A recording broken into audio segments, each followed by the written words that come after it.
हंसता था तब हंसदेव मेरा नाम हो गया, अब मैं कोयले का खदान हो गया। पुलकित हो सावन के बादल संग, अब चहक ना पाऊंगा मैं। पुरुर पुरुर पुरवैया के संग, अब ना बहक पाऊंगा मैं। कल कटना है, मिटना है, मिट्टी में मिलना है। तकदीर कैसा मेरा बेईमान हो गया, आंचल धूल दूसरित होकर लहू लुहान हो गया। अब मैं कोयले का खदान हो गया। दोस्तों नमस्कार। इस वीडियो में हम हसदेव अरण्य क्षेत्र के बारे में चर्चा करने जा रहे हैं। आपको पता होगा कि कुछ दिनों से जो है लगातार वहां के स्थानीय निवासियों के द्वारा, जो मुख्यतः आदिवासी हैं, उनके द्वारा हसदेव बचाओ आंदोलन चलाया जा रहा है। आपको पता होगा कि हसदेव अरण्य क्षेत्र में हजारों लाखों की संख्या में पेड़ काटे जा रहे हैं, वृक्ष काटे जा रहे हैं। और वहां पर पेड़ों को काटे जाने का कारण है कि वहां पर जो है कोयले का खदान मिला है, और उस कोयले के खदान को कोयला निकालने के लिए वहां से पेड़ काटे जा रहे हैं, जंगलों का सफाया किया जा रहा है। लेकिन वहां पर जो रहने वाले आदिवासी हैं, स्थानीय लोग हैं, जिनका जीवन का आधार ही जंगल है, जल है, जमीन है, उनको बचाने के लिए अब वो जो है आंदोलन कर रहे हैं और उनकी गिरफ्तारियां हो रही है। प्रशासन वहां पर जो है पुलिस की तैनाती करके वहां पर वृक्षों को कटवा रहा है, पेड़ पौधों को कटवा रहा है। और अब तक लगभग बताया जा रहा है कि 50,000 पेड़ों को काटा जा चुका है। लगभग 500 पुलिस वालों को वहां पर तैनात कर दिया गया। 500 लोगों को वहां पर आरा लेकर के भेजने के पश्चात वहां पर पेड़ काटने शुरू हो गए और हजारों की संख्या में पेड़ों को काट दिया गया। और इसके बाद से वहां पर जो स्थानीय लोग हैं वो आग बबूले हो गए, क्योंकि उनके जीवन का आधार ही जंगल है, आदिवासी हैं। इस वजह से वहां पर इसका विरोध शुरू हो चुका है। इसके बारे में मैं आपको बताने जा रहा हूं। हसदेव अरण्य ये क्षेत्र छत्तीसगढ़ में स्थित है। छत्तीसगढ़ के 3 जिलों में फैला है। इसमें कोरबा, सूरजपुर और सरगुजा जिला आता है। यहां भारत सरकार ने कोयला खदान का प्रस्ताव रखा है और इसी वजह से यहां पर जंगलों की कटाई की जा रही है। और पहले से ये प्रस्तावित था, लगातार इसका विरोध किया जा रहा था और इसी वजह से यहां पर अभी तक पेड़ नहीं काटा गया था। दूसरी बात, अब यहां पर पेड़ काटने शुरू हो चुके हैं। बीजेपी की सरकार छत्तीसगढ़ में आ चुकी है और विष्णुदेव साय वहां के मुख्यमंत्री बनाए गए हैं। बीजेपी सत्ता में आ गई है। और बात यह है कि वहां पर जो विष्णुदेव साय हैं, आदिवासी समाज से ही आते हैं, आदिवासी संस्कृति को समझते हैं, जल, जंगल, जमीन की अहमियत को समझते हैं।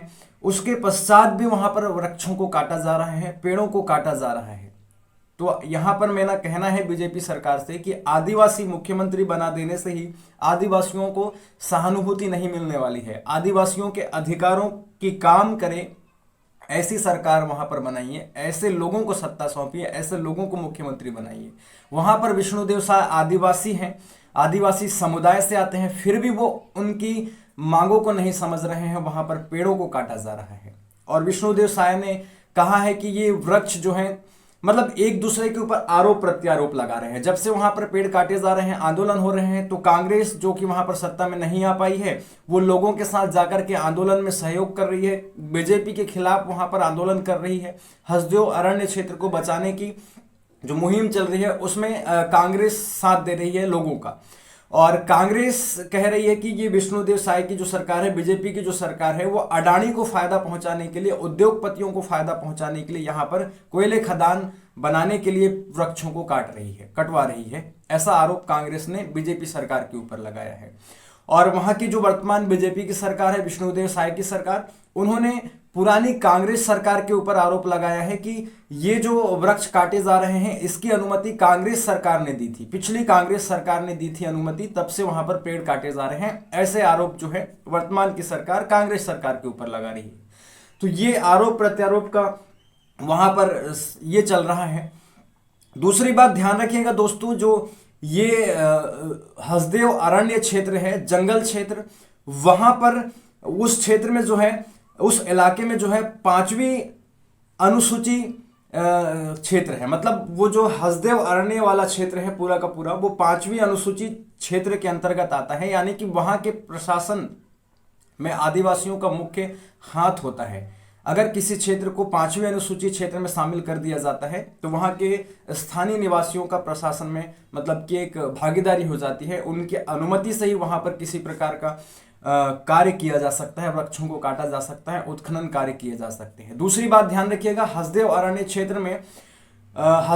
क्षेत्र में पेसा एक्ट भी लागू है। यानी कि पेसा एक्ट अगर किसी क्षेत्र में लागू होता है तो वहां के स्थानीय लोगों की अनुमति के बिना, वहां की ग्राम सभा की अनुमति के बिना वहां के वृक्ष नहीं काटे जा सकते हैं, वहां किसी प्रकार का उत्खनन कार्य नहीं किया जा सकता है। और जब वहां पर अभी बताया जा रहा है कि हसदेव अरण्य क्षेत्र में वृक्ष काटे जा रहे हैं तो उसकी परमिशन जो है ग्राम सभा से नहीं ली गई है और ग्राम सभा ने उसका परमिशन नहीं दिया है। उसके पश्चात भी जो है वहां पर पेड़ काटे जा रहे हैं। यानी कि पेसा एक्ट का भी उल्लंघन हसदेव अरण्य क्षेत्र में किया जा रहा है और 5वीं अनुसूची का भी उल्लंघन हसदेव अरण्य क्षेत्र में किया जा रहा है। तो इस प्रकार से आप देख सकते हैं कि वर्तमान की मोदी सरकार, बीजेपी सरकार, जो केंद्र में भी बैठी है और छत्तीसगढ़ में भी बैठी है, वो बार बार आदिवासियों के हक की बात करती है, आदिवासियों के जल जंगल जमीन की रक्षा की बात करती है, लेकिन यहां पर दोहरा चरित्र उनका उजागर हो रहा है कि हसदेव अरण्य क्षेत्र में हजारों और लाखों की संख्या में वृक्ष काटे जा रहे हैं। दूसरी बात ध्यान रखिएगा, ये जो वृक्ष काटे जा रहे हैं इससे बहुत ज्यादा नुकसान होने वाला है। वहां पर जो वनस्पति है, वहां पर जो जैव विविधता है, वहां पर जो जीव जंतु, पेड़ पौधे विभिन्न प्रकार की प्रजातियों के हैं, उनका विनाश होना लगभग तय है अगर वृक्षों को काट दिया जाएगा तो। और वहां पर हाथियों का सबसे बड़ा बसेरा है, सैकड़ों हाथी उन इलाकों में विचरण करते हैं और आशंका है कि अगर वहां जंगल काट दिए गए, वृक्षों को काट दिया गया तो हाथी और मानव में जो है द्वंद्व चरम पर हो सकता है। हाथी और मानव में द्वंद्व चरम पर हो सकता है, ऐसी स्थितियां वहां पर उत्पन्न हो रही है।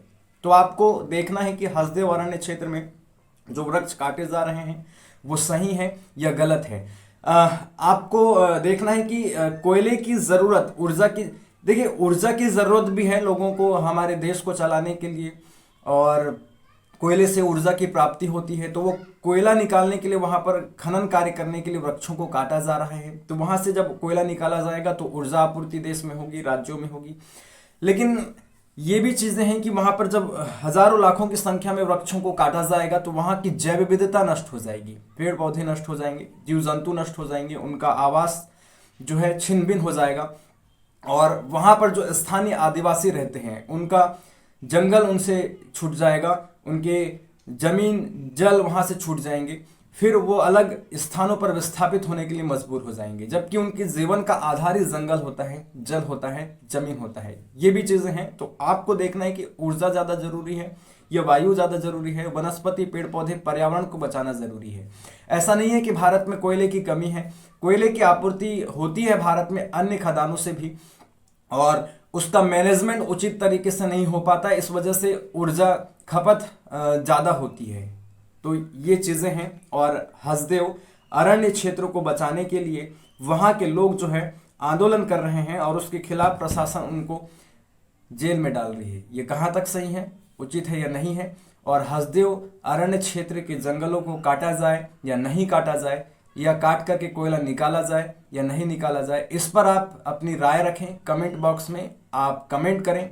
और इस वीडियो को अगर आप YouTube चैनल में देख रहे हैं तो YouTube चैनल को सब्सक्राइब करें, और अगर आप Facebook में देख रहे हैं तो मेरे Facebook को फॉलो करें और वीडियो को शेयर करें। धन्यवाद, जय हिंद। मिलेंगे अगले वीडियो में, नेक्स्ट वीडियो में। नमस्कार।